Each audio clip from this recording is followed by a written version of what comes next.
Oke, bismillahirrahmanirrahim. Assalamualaikum warahmatullahi wabarakatuh.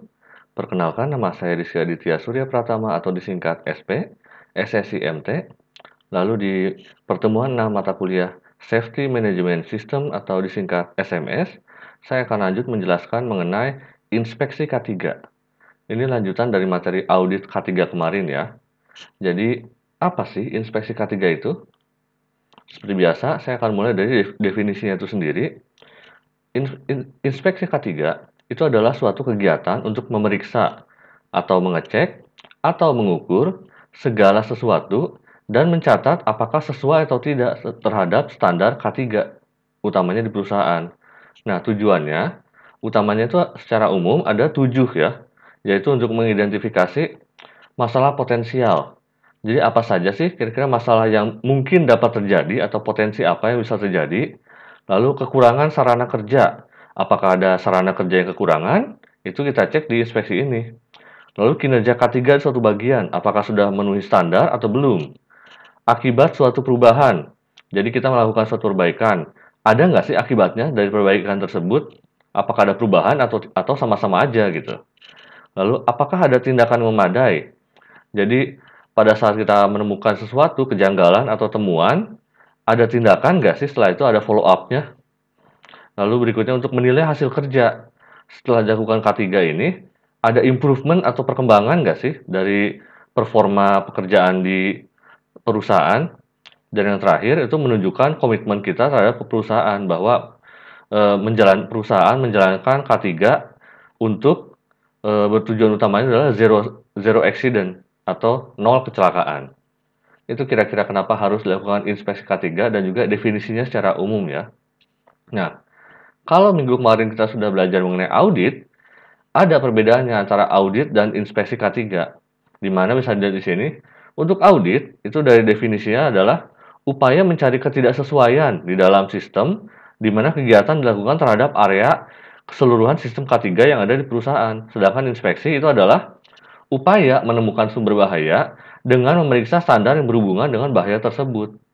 Lalu, audit itu mengukur efektivitas dari pelaksanaan suatu sistem, sedangkan inspeksi itu untuk menemukan kesesuaian dari suatu objek.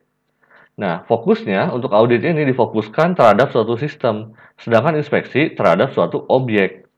Lalu penekanannya, kalau audit itu terhadap proses, inspeksi terhadap hasilnya atau hasil akhirnya. Dan metode pelaksanaannya, kalau audit itu dengan tinjauan ulang dan mencari kesesuaian dan observasi, kalau inspeksi itu langsung pengujian secara teknis dan juga mendetail. Jadi langsung cek di lapangan gitu kira-kira untuk inspeksi ini. Oke. Nah, klasifikasi inspeksi K3. Jadi ada 4 tipe untuk inspeksi K3 ini, yaitu yang pertama, inspeksi secara umum secara berkala yang dilakukan bersama dengan berbagai disiplin. Jadi ini yang dilakukan secara periodically dan secara berkala. Jadi dilakukan sesuai dengan standar atau jadwal yang sudah ditentukan sebelumnya oleh perusahaan. Lalu yang kedua adalah inspeksi sewaktu-waktu atau mendadak atau nama lainnya sidak lah, sidak K3. Jadi ya supaya kita tahu juga pada saat tidak siap kondisi biasanya itu bagaimana, apakah dilakukan K3-nya atau tidak gitu. Jadi perlu sewaktu-waktu juga perlu diadakan sidak ini. Lalu berikutnya ada inspeksi berkelanjutan pada kegiatan konstruksi dari awal sampai dengan akhir. Jadi misalnya ada proyek atau kegiatan konstruksi, itu mesti dilakukan inspeksi secara terus-menerus atau berkelanjutan. Untuk apa? Untuk memastikan dari awal sampai akhir proyek atau konstruksi ini tidak terjadi kecelakaan ataupun malpraktek atau di sini adalah TTA, tindakan yang tidak aman, unsafety behavior. Oke, terakhir adalah inspeksi khusus. Ini inspeksi yang diadakan ya kalau ada suatu misalnya ada kecelakaan, kita butuh inspeksi. Lalu misalnya ada kejadian tidak terduga, ada juga namanya inspeksi khusus ini. Intinya pada saat ada suatu kejadian yang tidak kita harapkan, khususnya mengenai K3, harus diadakan inspeksi khusus ini untuk mengecek apa saja yang terjadi dalam TKP tersebut. Oke, saya lanjut. Nah, apa sih keuntungan dari inspeksi K3 ini? Ada 6. Jadi yang pertama, dapat melakukan perbaikan dengan segera. Jadi dengan inspeksi ini, kita temukan TTA atau tindakan tidak amannya, dari situ kita bisa langsung melakukan perbaikan terhadap tindakan tersebut gitu. Tujuannya supaya tidak terjadi lagi tindakan tidak aman tersebut. Lalu bisa yang kedua, dapat mengadakan kontak langsung pada karyawan. Jadi inspeksi ini kita langsung ke TKP, jadi kita langsung mengecek dari tempatnya, lalu langsung mengecek ke karyawannya. Dari situ kita tahu apa sih yang terjadi di tempat tersebut, itu kira-kira. Lalu karyawan tanggap terhadap KTA dan TTA. Jadi KTA ini keadaan tidak aman dan TTA itu tindakan tidak aman. Jadi supaya kita juga menyadarkan atau memberikan suatu penyuluhan mengenai K3 ini terhadap karyawannya. Lalu menetapkan alat keselamatan yang sesuai. Jadi di tiap-tiap tempat itu beda standar keselamatannya. Dan kita juga mesti dari inspeksi ini menentukan apa sih alat keselamatan yang perlu ada di tempat tersebut. Misalnya, di tempat yang gampang terjadi kebakaran, wajib ada APAR. Seperti itu kira-kira contohnya. Lalu berikutnya, meningkatkan kesadaran K3. Jadi supaya seluruh elemen dalam perusahaan itu sadar terhadap pentingnya K3 ini dalam perusahaan. Dan terakhir, tentunya untuk menjalankan program K3, karena inspeksi K3 ini adalah salah satu program dari K3 itu sendiri. Baik, cukup jelas ya, saya lanjut. Berikutnya ini, jadi siapa yang melaksanakan inspeksi ini? Ada namanya yaitu pengawas inspeksi atau inspektor. Jadi tidak sembarangan orang bisa melakukan inspeksi K3 ini. Di mana ciri-ciri atau kriteria inspektor ini adalah sebagai berikut. Yaitu punya kepentingan untuk menjalankan program K3, bukan orang luar atau orang yang tidak berkepentingan gitu. Lalu paham terhadap kondisi daerah kerja. Ya ini pasti. Kalau nggak paham terhadap kondisi daerah kerja, gimana kita mau inspeksi, gimana kita mau menemukan kejanggalan ataupun tindakan tidak aman gitu kan. Berikutnya, paham sifat dan tabiat pekerja. Ini juga wajib ya. Jadi inspektor itu harus tahu pekerja itu kerjanya ngapain sih? Apa saja tindakan yang berbahaya dari pekerjaan tersebut. Berikutnya, dapat melakukan kontak langsung dengan pekerja atau dengan kata lain bisa berkomunikasi gitu. Ya, masa inspektor mengadakan inspeksi tapi nggak ada komunikasi sama sekali dengan pekerja, kan nggak mungkin itu kan. Data yang didapatkan juga jadi terbatas kalau tidak ada komunikasi atau kontak langsung dengan pekerjanya itu sendiri. Lalu berikutnya, mengikuti perubahan atau perkembangan peraturan dan undang-undang K3 yang berlaku. Jadi harus up to date. Jadi nggak mungkin kan kita melakukan inspeksi berdasarkan peraturan yang sudah lama atau sudah kadaluarsa. Harus up to date dengan peraturan-peraturan yang terbaru gitu yang berlaku. Dan terakhir, inspektor itu harus dapat melakukan perbaikan dengan segera. Jadi, inspektor menemukan nih ada kejanggalan. Harus tahu perbaikannya itu seperti apa. Itu kira-kira kriteria untuk seorang inspektor atau pengawas inspeksi K3 ini. Oke?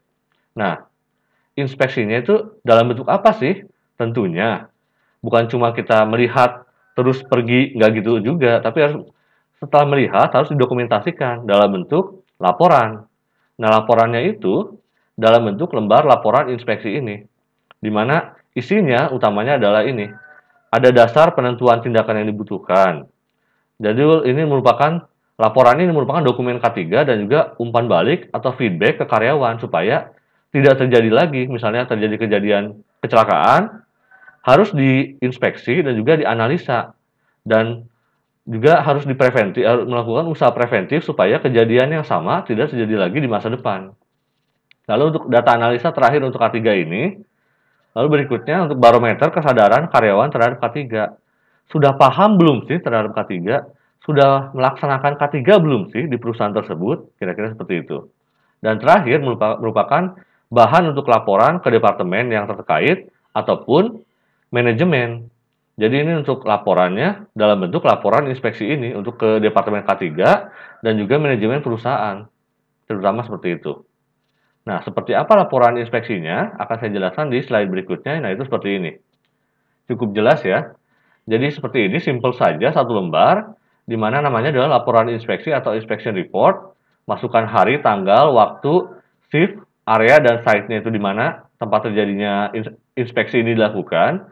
Lalu kita tulis nomornya, lokasinya di mana, apa temuannya yang ditemukan, apa tindakan perbaikannya, Lalu dasar inspeksinya apa? Dan terakhir tanggal penyelesaiannya. Rencananya kapan? Aktualnya kapan? Jangan cuma ada rencana tapi tidak dilakukan. Oke, jadi ini harus diupdate terus-menerus sampai ya masalahnya ini, temuannya ini beres gitu. Ditandatangan oleh inspektor dan oleh penanggung jawab yang diinspeksi. Itu kira-kira lembar laporan inspeksi yang harus diisi oleh inspektor pada saat melakukan inspeksi K3.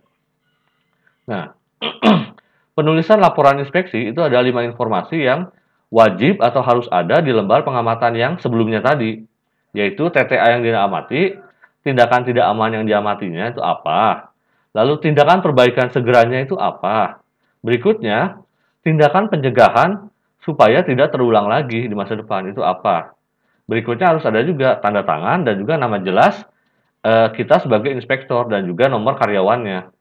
Dan terakhir, tanggal dikeluarkan lembar pengamatan tersebut, karena ini akan menjadi dokumen untuk K3 atau misalnya audit K3. Ini salah satu lembar dokumen yang harus dilengkapi. Karena kalau tidak ada inspeksi, berarti K3-nya kita nggak tahu jalan atau tidak di perusahaan tersebut. Oke, itu kira-kira. Berikutnya, nah, apa saja sih yang dicek dalam inspeksi K3 ini? Secara umum, ada lumayan banyak, yaitu ini.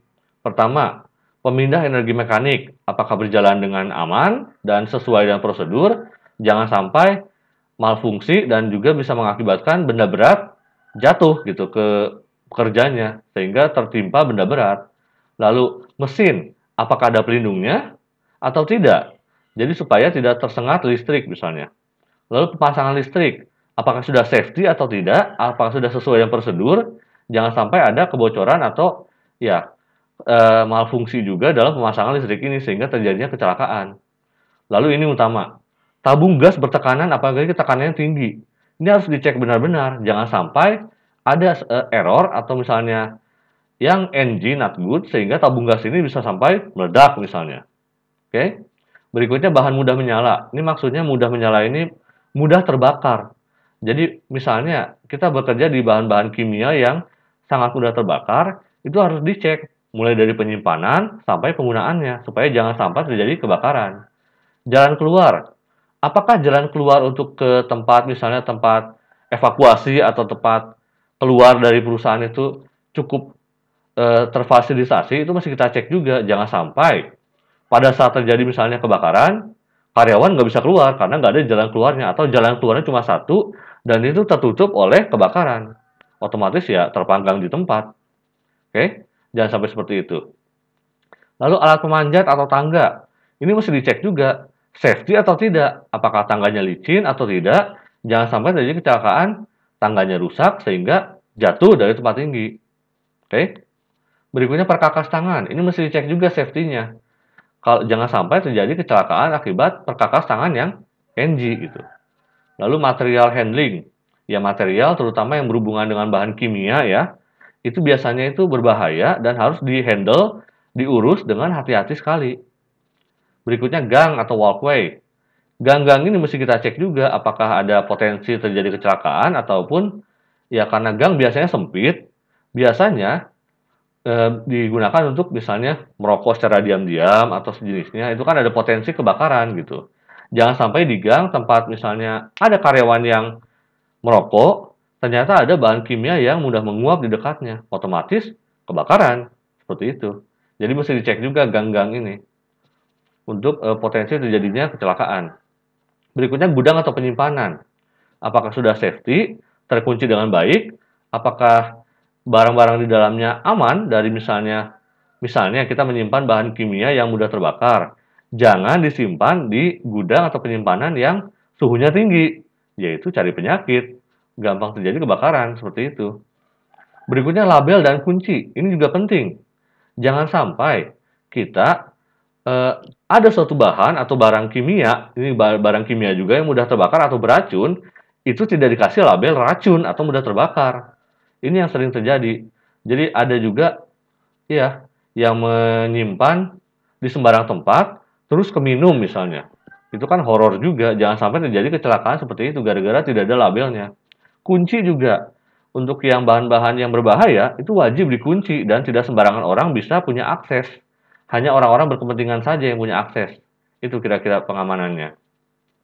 Dan terakhir ini, sisa bahan atau material hasil produksi, misalnya limbahnya ya. Kalau limbahnya beracun, mudah terbakar, itu nggak boleh disimpan sembarangan atau dibuang sembarangan. Itu ada prosedurnya juga untuk pembuangan sampahnya ini. Oke? Itu kira-kira mesti dicek di inspeksi K3 ini. Berikutnya, nah siklusnya untuk inspeksi K3 itu seperti ini. Memutuskan, jadi apabila kita menemukan sesuatu, kita putuskan untuk stop dulu produksinya atau stop dulu kegiatannya buat kita amati.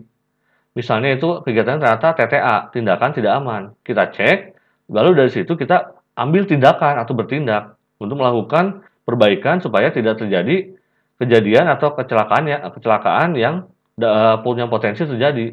Terakhir kita laporkan dalam bentuk inspection report atau lembaran K3 tadi. Lembaran inspeksi K3 tadi maksudnya. Ini mirip-mirip kalau perusahaan Jepang dengan Horenso ya.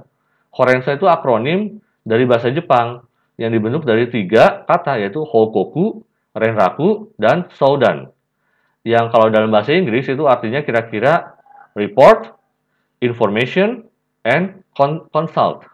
Jadi kalau bahasa Indonesianya sih laporan, informasi, dan konsultasi. Ada apa-apa, kita laporkan.